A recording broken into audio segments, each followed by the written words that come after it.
Bonjour et bienvenue, aujourd'hui j'analyse Charles. Charles, il est jeune, il est plutôt puissant, mais du coup il est trop puissant par rapport à ce qu'il est capable de tenir en termes de corps projectile. Donc je te lis tout de suite son analyse et tu vas pouvoir voir ces 3 points techniques prioritaires liés à tout ça. Yes, salut Charles. Première chose à faire, on va s'arrêter ta puissance et pour qu'elle s'exprime de la meilleure façon possible, on va travailler le corps indéformable. Donc pour que ça soit plus indéformable, que ça reste vraiment sur une même ligne, qu'est-ce qu'on va faire? On va tirer par ici, par la nuque, et on va tirer aussi par les jambes, par les pointes de pied. On va vraiment chercher à s'auto-grandir le plus possible. Et tout ça, ça rigidifie tout ce qui se passe entre les deux. Je dis pas que ça va être nickel à 100%, mais en tout cas ça va faire le job pour que tes mouvements de bras il soit beaucoup plus transféré ou transférable sur ta barque, sur ton corps, et que ça se propulse beaucoup plus facilement, boum, vers l'avant, sans faire plus d'efforts. Et donc, on regarde voilà, ce qui se passe sur la vue, sur le côté. Je trouve que tu prends appui, tu vois, sur ton pied, là-dessus, c'est plutôt bien fait ça. Mais ici, tends aussi tes jambes quand tu te laisses glisser. D'accord, tends tes jambes, les pieds serrés, les jambes collées, sur la fin de poussée notamment, ça dure très peu de temps mais ça dure un petit peu.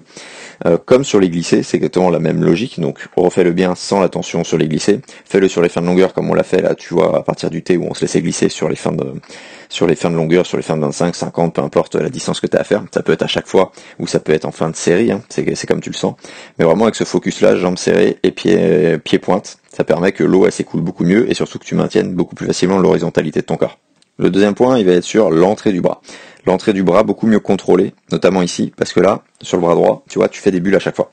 Donc attention à ça, à rentrer progressivement, la main d'abord, l'avant-bras ensuite, le coude ensuite, et comme ça devrait enlever toutes les bulles. Donc ça c'est le premier point. Le premier point du deuxième point. Entrée de bras, notamment à droite. L'autre point, ça va être quand tu inspires. Le bras là, qu'est-ce qu'il fait?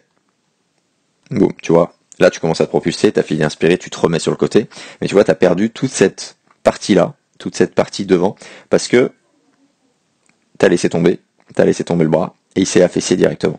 Donc on va chercher à le maintenir beaucoup mieux, parce que tu arrives à le contrôler en dehors des inspirations, ok, là-dessus ça passe bien. Regarde, si je mets le mouvement, on voit vraiment, temps de glisse, bon là temps de glisse non, parce que là tu t'inspires, mais en dehors des inspi, tu arrives à le maîtriser, d'accord, même si il y a des bulles, là on va le bosser comme j'ai dit sur le bras droit, mais sur l'inspi, épaule visage, après ton inspiration.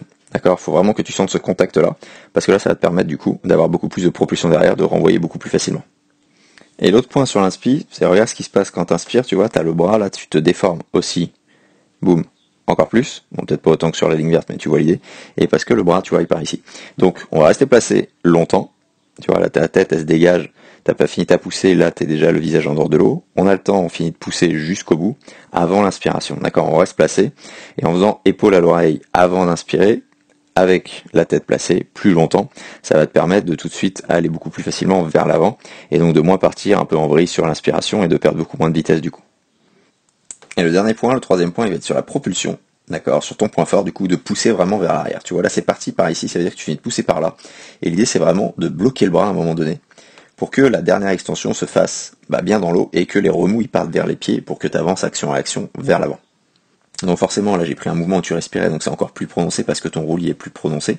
Là, tu vois, de l'autre côté, ça l'est moins, mais il y a quand même des gerbes d'eau qui partent. Ok, donc on bosse vraiment des deux côtés, en dehors des inspi, pendant les inspi aussi, enfin après les inspi, avant les inspi, tu vois l'idée. Et l'idée, c'est vraiment ça, c'est vraiment cette poussée, comme on a fait avec l'exercice ici, c'est vraiment cette poussée uniquement en direction des pieds, de vraiment reprogrammer ton GPS, l'arrière, ici, d'accord, et pas l'arrière du dos, l'arrière du terrien, d'accord, on se met vraiment en mode arrière du nageur, on pousse de manière progressive en accélération, ça t'as la puissance pour le faire, donc ça tu l'as assez vite compris, et par contre ce qu'il faut gérer, c'est ton expiration, vraiment expirer juste ce qu'il faut, pour accélérer l'eau, d'accord, pour accélérer l'eau de manière progressive, et pas passer 3 heures à inspirer, pas être essoufflé, tu vois que ça passe vraiment bien, d'accord, l'idée c'est vraiment ça, on sert de ta force, mais gère bien justement la puissance pour envoyer des mouvements, et que ça soit régulier, tu vois, tout au long de la séance, c'est ça, on part pas trop fort, même si on peut faire des 25, moins de mouvements possibles, où on cherche vraiment là à exploser, à accélérer le plus fort possible, mais d'une manière générale, toi t'as pas mal de puissance,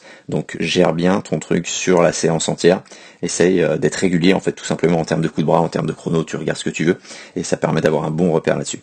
Donc voilà Charles, je t'envoie les séances et je t'envoie tout ce qu'il faut, et sur ce, je te souhaite, et je suis sûr d'ailleurs que tu vas progresser très bien, très rapidement, et que tu vas avoir de super sensations, et que tu devrais bien glisser rapidement. Si toi aussi tu cherches un crawl vraiment plus en glisse avec un exercice que recommandent les milliers de triathlètes qui l'utilisent en ce moment, l'exercice de la paume magique, je te mets le lien en description, lien vers une semaine d'entraînement offerte avec 3 exercices en vidéo dont la paume magique. Je te laisse découvrir tout ça et je te dis à très vite.